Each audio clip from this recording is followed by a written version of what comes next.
भारत जैसे लोकतांत्रिक देश में टैक्स छूट टैक्स एग्जेम्पशन के एक ऐसा टूल बन गया जो सरकार और समाज दोनों के हितों को प्रभावित करते हैं। आमतौर पर जब कोई व्यक्ति मंदिर, गुरुद्वारा या कोई धर्म संस्था को दान करता है तो उसे इनकम टैक्स एक्ट की धारा 80G के अंतर्गत 50% की टैक्स छूट मिलती। लेकिन जब वही व्यक्ति किसी राजनीतिक पार्टी को चंदा देते तो उसे 100% की टैक्स छूट मिलती। अब यहाँ सवाल ये उठता है कि क्या भारत में राजनीतिक दलों की हैसियत मंदिर से भी ऊपर हो गई? ये नियम हमें सोचने पर मजबूर करता है कि आखिर क्यों एक राजनीतिक दल को इतना विशेष दर्जा दिए गए? क्या ये इसलिए कि वो सत्ता में है या इसलिए कि वो नीति निर्धारित करते हैं? चाहे जो भी कारण हो, हकीकत यह है कि अब राजनीतिक पार्टियों को आम जनता से ज्यादा बिजनेस हाउस पर निर्भर हो गई और यह बात आगे चलकर राजनीति को व्यापारिक रंग देने लगती है। आप जरा इतिहास के पन्नों को पलटते हैं। स्वतंत्रता पार्टी और बिजनेस का गठजोड़। भारत को जब 1947 में स्वतंत्रता मिली तो कांग्रेस पार्टी सबसे बड़ा राजनीतिक ताकत बनकर उभरी थी। लेकिन कुछ ही सालों के बाद एक और पार्टी ने चुपचाप जन्म लिया जिसका नाम स्वतंत्रता पार्टी।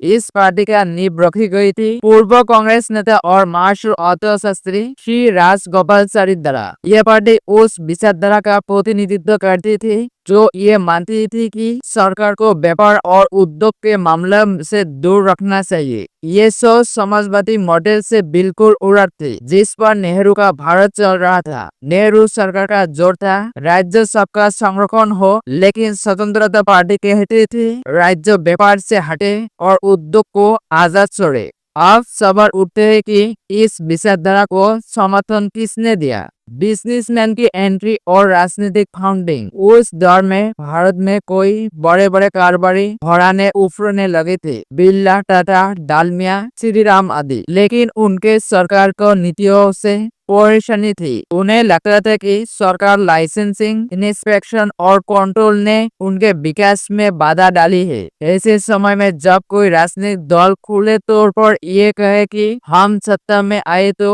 लाइसेंस राज खत्म कर देंगे, इंस्पेक्शन सिस्टम को ढीला करेंगे और व्यापार को आजादी देंगे, तो जाहिर से बात है कि कारोबारी वर्ग उस दल की तरफ आकर्षित होगा। वही हुआ। बिजनेसमैन स्वतंत्र पार्टी को भारी मात्रा में चंदा देने लगे और चूंकि राजनीतिक दल को चंदा देने पर उन्हें 100% टैक्स छूट भी मिली थी, तो ये डोनेशन उनके लिए फायदा का सौदा बन गया। एक तरफ टैक्स की बचत, दूसरी ओर नीतियों को प्रभावित करने का मौका। स्वतंत्रता पार्टी ने भी उस मौका का पूरा फायदा उठाया। उसने पूरा देश को रैलियों को प्रचार में पैसा रुका और ये बातें में कोई कसर नहीं छोड़ा कि हम आए तो व्यापार आजाद होगा।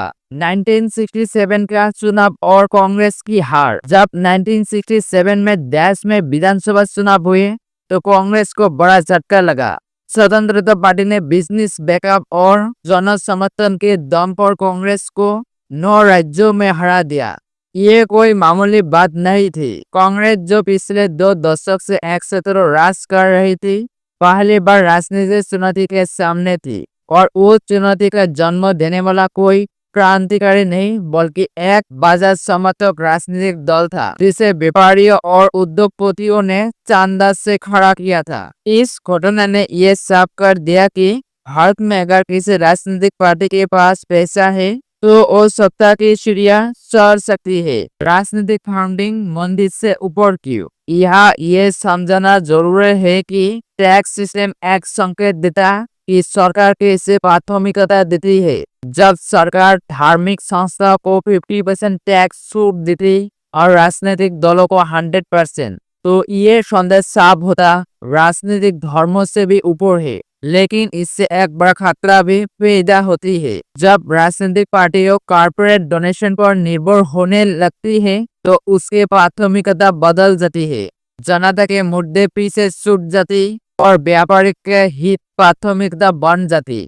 इसका असर नीतियों पर पड़ती है, जैसे टैक्स पर छूट, जमीन का रिश्वत, लाइसेंस की छूट या इंस्पेक्शन में ढील। वर्तमान में क्या हो रहा है? आज भी राजनीतिक पार्टियों कॉर्पोरेट चंदा से चल रही है। इलेक्टोरल बॉन्ड जैसा स्कीम ने उसे और भी गुप्त और जटिल बना दिया। कोई भी कंपनी अनजान तरीके से करोड़ों का चंदा राजनीतिक पार्टी को दे सकती और जनता को पता भी नहीं चलता कि किस कंपनी ने किस पार्टी को कितना पैसा दिया। ये स्थिति लोकतंत्र के लिए चिंता की बात है।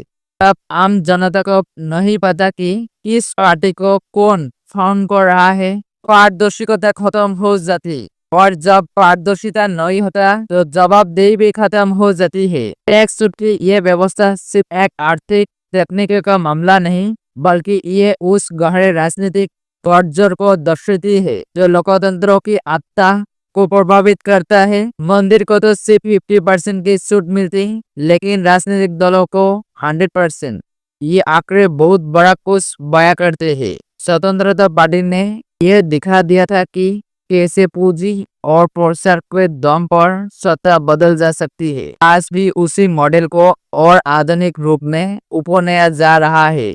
हमें ये सवाल खुद से पूछना चाहिए, क्या लोकतंत्र को पूंजी का गुलाम बनना चाहिए, या कि अब वक्त आ गए कि हम राजनीतिक फंडिंग में पारदर्शिता और संतुलन की मांग करें।